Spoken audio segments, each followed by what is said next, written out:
Alright guys, welcome back to Living Our American Dream. Yesterday evening, the boys and I collected 80 gallons of sap for maple syrup, and today it's about 7 in the morning right now, and I'm getting a fire going for my wife. Monica's going to cook for me today.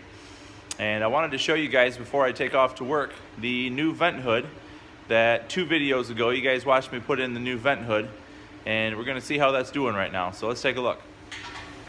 Alright, so I just got a good boil going in the stove right now.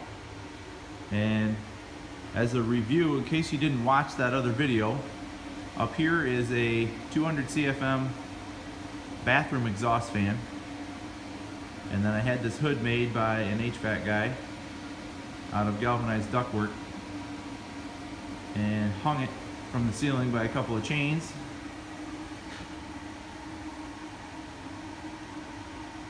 That way I can swing it out of the way when I get ready to dump sap in there.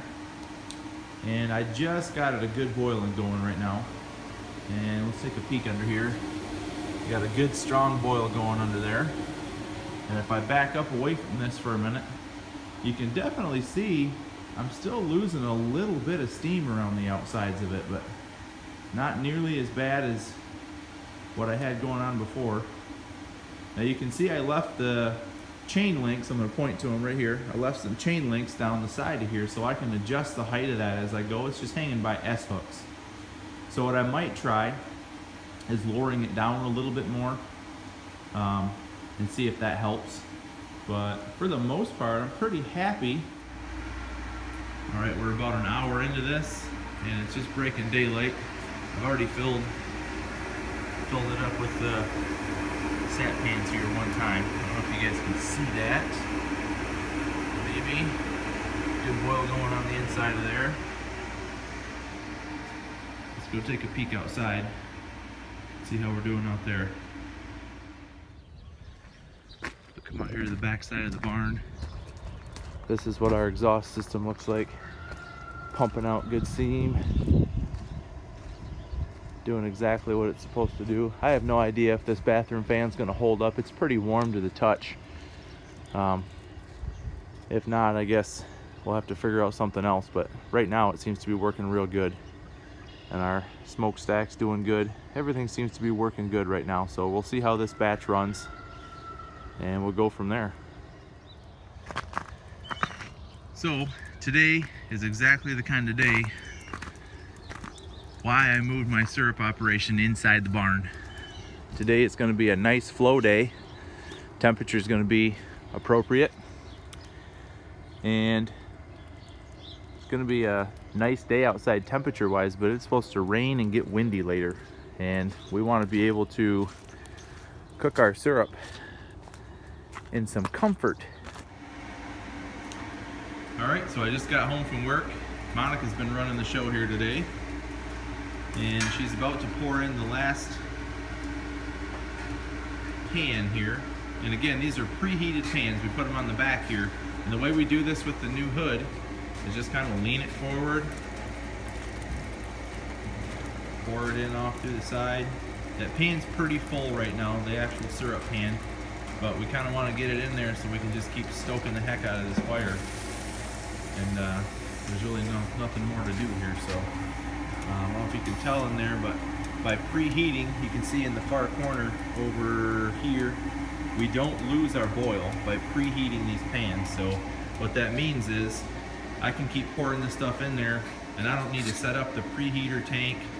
And I had a guy suggest that I put a preheater tank on with a trickle into the pan so that I don't lose my boil in it and everything would go faster. Well, I should mention, your rate of evaporation is based on the surface area of the pan. It has nothing to do with the depth of the material in there. It doesn't matter if you're evaporating water, if you're evaporating, for the purpose of syrup, if you're doing some other cooking operation.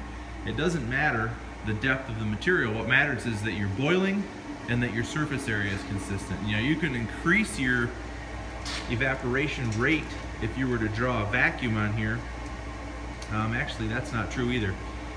The only way to do that, you could lower the temperature required, which would reduce your fuel, but we won't get into that.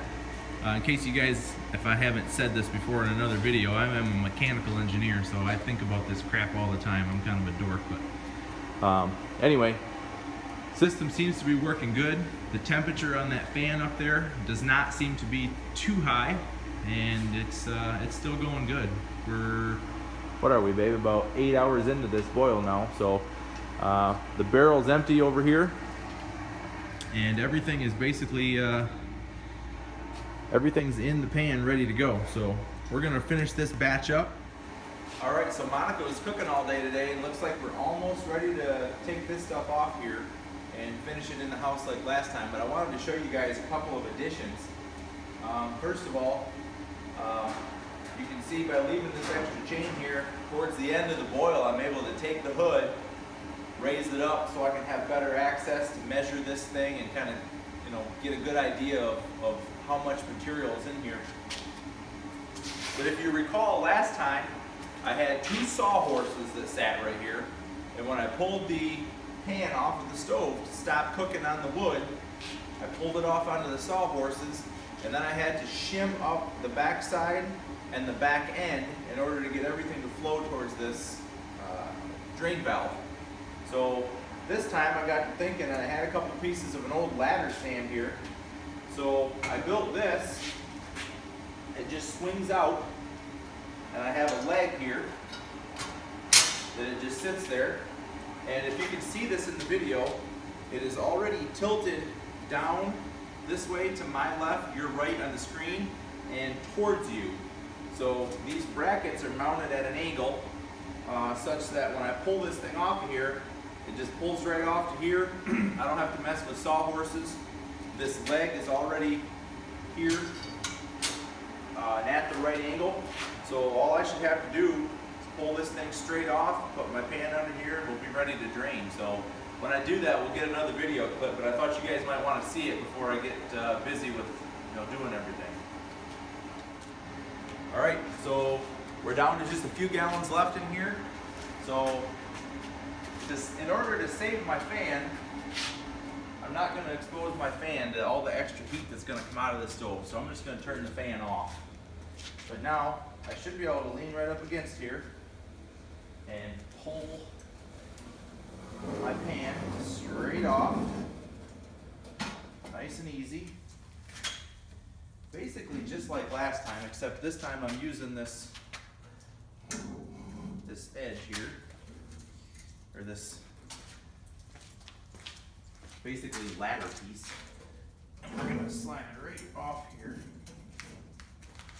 onto here. And I want it off the stove because if I don't get it off the stove, the residual heat was gonna melt that stuff on there and cook it right down. So this time I'm just gonna throw this piece of metal over here just to try to keep so much of that heat from really coming into there. And I don't know if it'll really help much, but just keep a little bit of that heat inside there so it doesn't get everything so hot up here. Try to force some of the smoke out. So now, Monica, if you want to bring the camera over here, you can just peek into here and see what we've got left. From 80 gallons, roughly of 80 gallons of material, now we're down to, you know, just a little bit in the bottom of the pan here. So let's see what we can do to get this out of here. All right, so as you guys can see, if I stand at this angle, you can see we're angled to the left on the screen. And if I come over here, we're angled to the right, down to this bottom corner. Monica, go ahead and open that valve about halfway. Just let her start trickling in there. And what we're doing here is just running it right straight through a cheesecloth again. And all that's gonna do is make sure that if there is any pieces of ash or something that got in here, it's gonna filter them out right now. The one thing we have to make sure of is if I did leave more than this stock pot holds, we just have to make sure that I don't overflow the stock pot, which I have another one in the house. If it gets close, we'll just go in there and get it. All right guys, so we just hit 219 degrees on finishing this. I brought the pan back in the house, and I hope you guys can see that 219 degrees. And the new vent hood worked really well today. I collected all the steam out of the building, and Monica ran the whole thing while I was at work today, and it ran really well. When I got home, there was no issues. It wasn't humid in the building or nothing. So anyway, it worked really good. So I'm gonna shut this off and take a quick clip of showing you guys how I do the filtering, and then that'll be it for this video. So I removed the heat from the pan now, and I have this set up right over here. Let me back up a little bit. This is another stock pot with a valve on the bottom for putting it in jars, but basically I've got this cone filter system, and I'll actually show you guys the box so you know what I'm using. It is a Royal cone filter.